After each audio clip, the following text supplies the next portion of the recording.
kurang ajar. Bisa gegerkan dunia.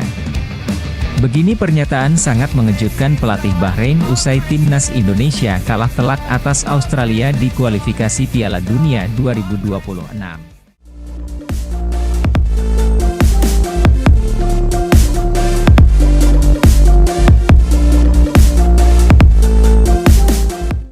Hasil mengejutkan yang diterima timnas Indonesia saat kalah 1-5 dari Australia tampaknya menjadi bahan ejekan bagi pelatih Bahrain, Dragan Talajik. Dalam sebuah wawancara dengan media lokal Bahrain, Talajik memberikan komentar tajam yang mengungkit perbandingan antara performa timnya dan Indonesia saat menghadapi Australia. Talajik mengawali pernyataannya dengan mengingatkan hasil positif Bahrain saat menghadapi Australia. Kami bermain imbang 2-2 dan bahkan menang 1-0. Itu menunjukkan bahwa Bahrain bisa bersaing dengan tim sekelas Australia.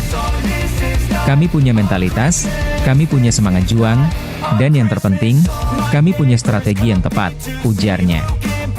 Pelatih asal Kroasia itu kemudian menyindir hasil buruk yang diterima Indonesia. Lalu, saya melihat tim lain, tim yang dilatih oleh seorang legenda sepak bola menderita kekalahan telak 1-5.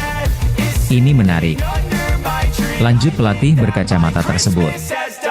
Ketika ditanya soal timnas Indonesia yang akan menghadapi Bahrain di pertandingan berikutnya, Talajik memberikan jawaban yang terdengar setengah mengejek. Tentu saja, dalam sepak bola semuanya mungkin. Tapi pertama-tama, mereka harus belajar bagaimana bertahan dengan baik dan tidak hanya mengandalkan 1-2 momen ajaib. Bahrain bukan tim besar, tetapi kami tahu bagaimana menghadapi lawan yang lebih kuat tanpa kehilangan identitas permainan kami, tuturnya. Pernyataan Talajik ini sontak memancing reaksi beragam dari para penggemar sepak bola di Asia Tenggara.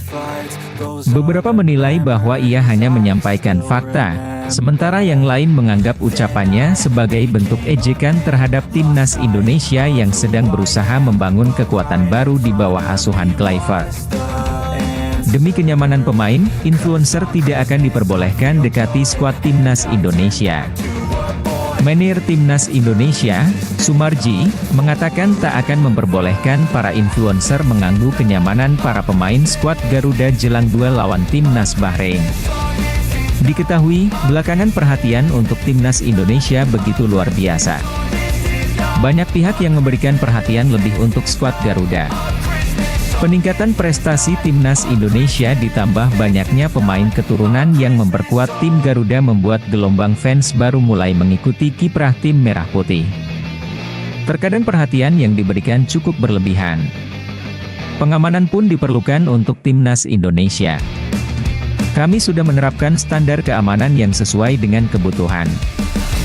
Sehingga, di masing-masing depan lift kami sudah siapkan keamanan dan masing-masing lantai pemain kami siapkan pengaman, terang Sumarji.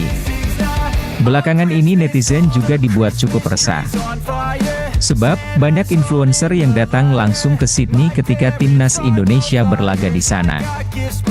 Mereka bahkan juga masuk ke hotel tim Garuda. Tidak boleh, termasuk di lobi juga kita siapkan pengaman. Jadi, dengan safety-nya pemain ini harapannya pemain bisa nyaman, tidak ada yang terganggu sama sekali. Kita pastikan keamanan pemain kita jaga dengan baik dan tidak akan terganggu, tegas Sumarji ketika ditanya mengenai kemungkinan akan adanya kembali influencer yang mengganggu fokus timnas Indonesia. Timnas Indonesia ternyata tetap lolos langsung ke Piala Dunia 2026 asalkan begini. Saat ini, skuad Garuda sementara tersungkur ke posisi kelima grup C dengan 6 poin dan selisih gol 7. Sementara itu, kemenangan Australia membuat mereka kokoh di posisi kedua dengan 10 poin. Arab Saudi dan Bahrain masing-masing berada di posisi ketiga dan keempat, keduanya dengan 6 poin tetapi dengan selisih gol lebih baik daripada Indonesia 3 dan 5. Cina berada di dasar klasemen, juga dengan 6 poin tetapi selisih golnya terburuk yakni 10. Walau dalam kondisi yang sulit, timnas Indonesia masih punya kesempatan untuk mengikuti jejak Jepang yang sudah dipastikan lolos ke Piala Dunia 2026. Secara spesifik, untuk menjaga asa meraih tiket langsung ke Piala Dunia 2026 dengan naik ke posisi kedua grup C, timnas Indonesia butuh keajaiban nyata. Tim asuhan pelatih Patrick Kluivert harus memenangkan ketiga pertandingan tersisa, masing-masing menghadapi Bahrain, Cina, dan Jepang. Tak berhenti di situ, timnas Indonesia juga harus berharap Australia tersandung di 3 laga tersisa dengan asumsi mereka bermain imbang dengan Cina, Jepang, dan Arab Saudi.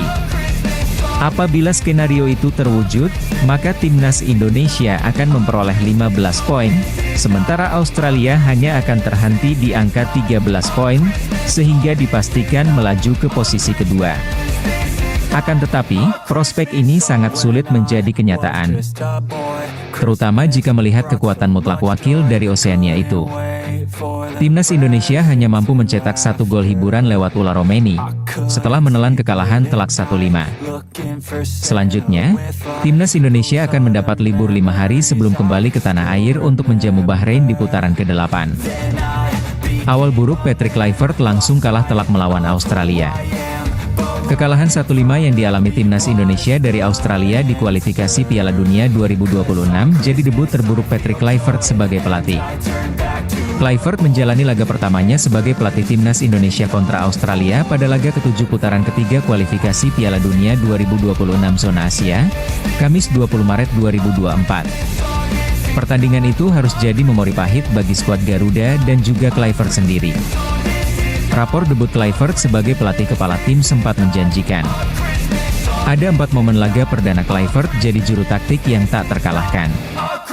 Pertama kali Kluivert jadi pelatih saat menangani Jong FC Twente pada 2011 lalu. Saat itu timnya menang 5-0 lawan Sparta U21. 4 tahun berselang, Kluivert menangani timnas Curaçao pada 2015. Dalam laga debutnya, Curaçao menang 2-1 atas Montserrat. Kluivert sempat kembali melatih Curaçao pada 2021 lalu.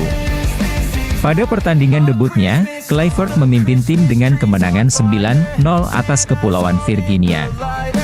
Lalu pengalaman debut yang keempat saat Kluivert melatih klub Liga Turki, Adana Demirspor. Kala itu pihaknya imbang 1-1 lawan SV Cluj. Dengan rapor yang cukup positif pada 4 laga debutnya sebagai pelatih, Kluivert diharapkan meneruskan tren itu dalam laga Australia versus Indonesia. Namun di laga debut yang kelima, rapor Kluivert terganggu. Kalah 1-5 membuat rekam jejak dalam konteks laga debutnya terusik.